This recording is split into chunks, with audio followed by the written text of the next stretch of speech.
әке, ана. Бір-бірінен бөліп жаруға келмейтін қос қасиетті ұғым. Балалық махаббатың мен сағынышың еш қашан сарқылмайтын жандар. Бұл бейнефильм Асқар Таудай әкеміз Салихов Халел Салихұлы мен асыл анамыз Таубаева Жиғаш Таубай қызын еске алуға арналады. Ата-ана ретіндегі миссиясын абыроймен атқарып өткен қос бәйтерегімізге деген алғысымыз шексіз.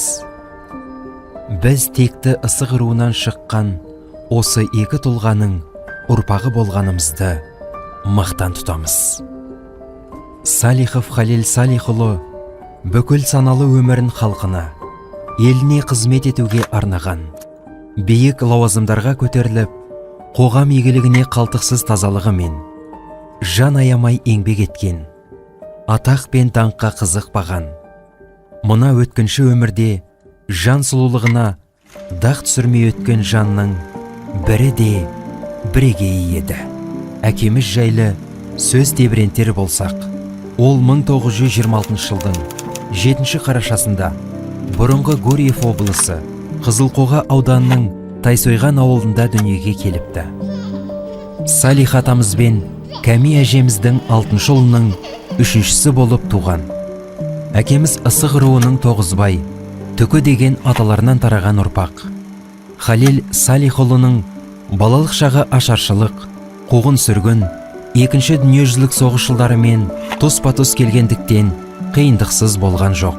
Осыған қарамастан әкеміз жастайынан еңбекке араласып, білім алуға ұмытылды. Еңбек жолы 1942 жылы Жылой ауданында ауыл шаруашылығы бөлімінде ветеринар фельдшер қызметінен бастады. Осыдан кейін өмір бойы мұнай саласында жұмыс істеп, кәсіподақтық партиялық ұйымдарды басқарды. 1960 жылы білімін жетілдіру мақсатында Гурьев мұнай техникумын бітірді. Халел Салихұлы 1971 жылы отбасымен Гурьев қаласына қоныс аударып, балықшы бұрғылау жұмыстары басқармасында бастықтың орынбасары болып, 1977 жылға дейін еңбек етті. 1977 жылы жаңа кен орындарының ашылуына байланысты тағы бір бұрғылау басқармасын құру қажеттігі туды. Әкеміз КСРО мұнай министрінің бұйрығымен Прикаспий бұрғылау жұмыстары басқармасына бастықтың бірінші орынбасары қызметіне тағайындалды. 1986 жылы осы мекемеден құрметті еңбек демалысына шығып, облыс деңгейіндегі зейнеткер атанды. Халел Салихұлының Атырау өңірінің дамуына, осы өлкедегі мұнай өндіру саласына қосқан үлесі зор. Оның белсенді қатысуымен Прорва, Ровное, Мартыши, Королевская, Теңіз мұнай кен орындары ашылды. Әкеміз осы саладағы ұзақ жылғы абыройлы еңбегі үшін көптеген одақтық деңгейдегі медальдардың иегері болды. Соның ішінде еңбек майданының ардагері, еңбек ардагері, КСРО орталық комитетінің бұйрығымен берілген социалистік жарыстың жеңімпазы атты марапаттарын ерекше атауға болады. Еңбек жолының басым бөлігін басшылық қызметке арнаған Халел Салихұлы жұмысына аса жауапкершілікпен қарайтын, өзгелерге де осындай талап қоятын жан еді. Қызметте тәртіп пен кәсіби біліктілікті бәрінен жоғары қойды. Әрдайым диалогты шебер жүргізетін, сауатты сөйлей білетін, іскер ұйымдастырушы болды. Жұмыс бабында ол шеше алмаған, ол еңсермеген асу жоқ. Достықтың қадірін білетін, мұқтажға көмегін аямайтын, әріптестерін қолдай білетін жарқын жүзді жан еді. Өз қарамағындағылардың жағдайын да түсіне білетін.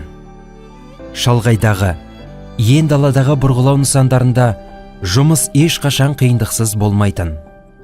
Тіптен кей кездері төтенше жағдайларда болып тұратын.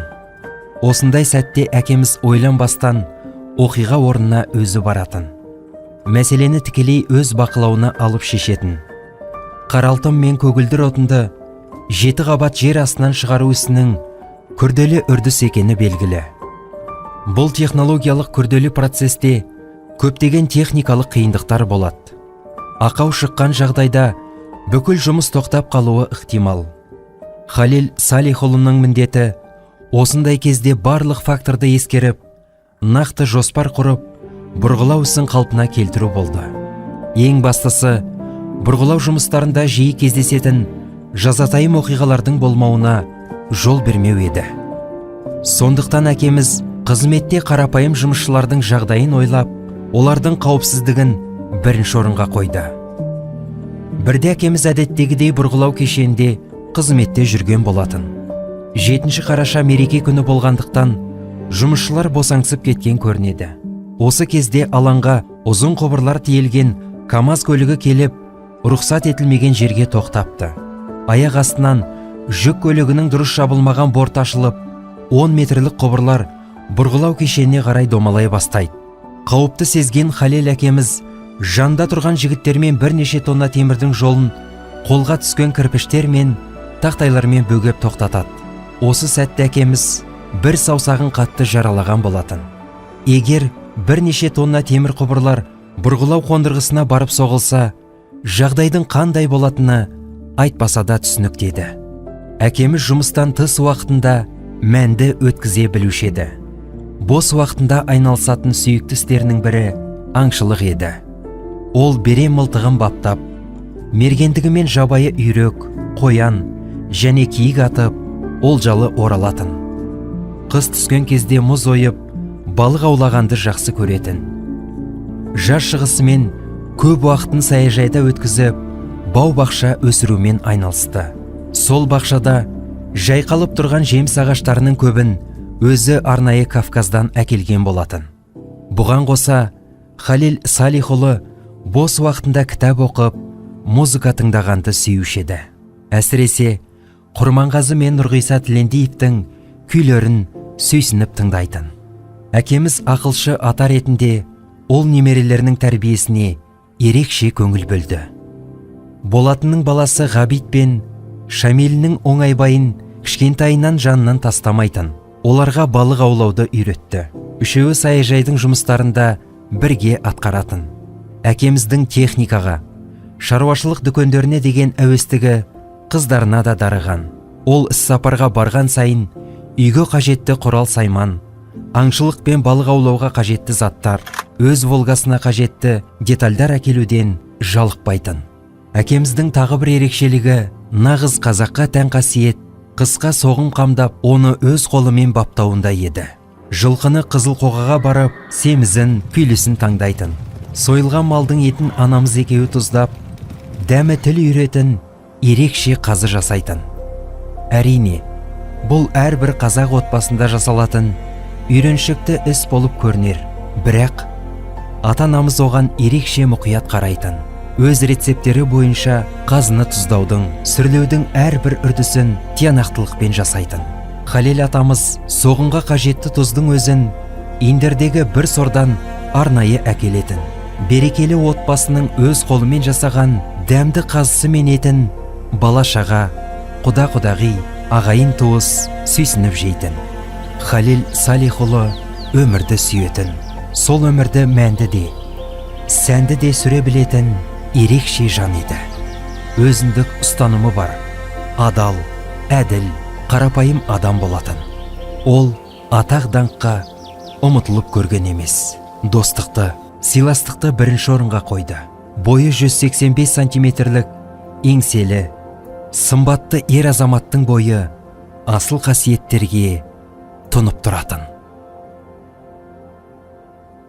Бізді өмірге әкеліп, ақ сүт беріп, аялап өсіріп, мейірім мен махаббатқа бөлеген анамыз жайлы айтар болсақ, көз алдымызға қазақ әйеліне тән барлық асыл қасиетті бойына жиған қайсар жан келеді. Анамыз Атырау облысына танымал текті Таубаевтар отбасынан шыққан. Табиғатынан бойы қаласа, денесі кіші болса да, анамыздың жүрегі үлкен еді. Ол бүкіл ғұмырын еңбекке, балаларының тәрбиесі мен отбасының ырыс берекесіне арнаған жан.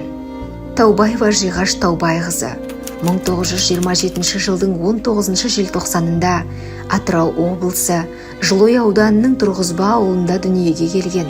ысығыруының жапалақ деген атасынан тарайтын ұрпақ. Атамыз Таубай мен әжеміз Дәметкеннің кенже баласы болып өсті.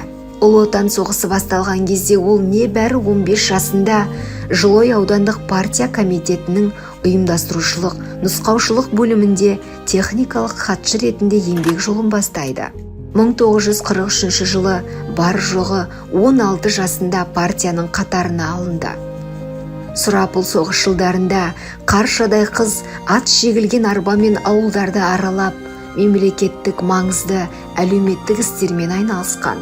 Тұрғындарға жәрдемақы, азық-түлік тарату, жаңа туған нәрестелерді тіркеу, қайтыс болған тұрғындарды тіркеу, қаралы қағаздар тарату, жетім қалған балаларды балалар үйіне тапсыру сияқты жауапкершілігі мол істер осы кішкентай қайсар қызға жүктелді. Жиғаш Таубайқызы 1943-1945 жылдардың аралығында Жылой ауданы Калинин ауылдық кеңесінің хатшысы қызметін атқарды. 1945-1948 жылдары осы аудандағы Қарарна ауылдық кеңесінің жауапты хатшысы. 1948-1952 жылдары Ракушин ауылдық кеңесінің төрайымы болды. 1952 жылдан бастап мұнай саласына ауысып, Құлсары мұнай өндіру басқармасында бухгалтердің көмекшісі, кассир-инкассатор, басқарманың бас бухгалтері қызметтерін атқарды.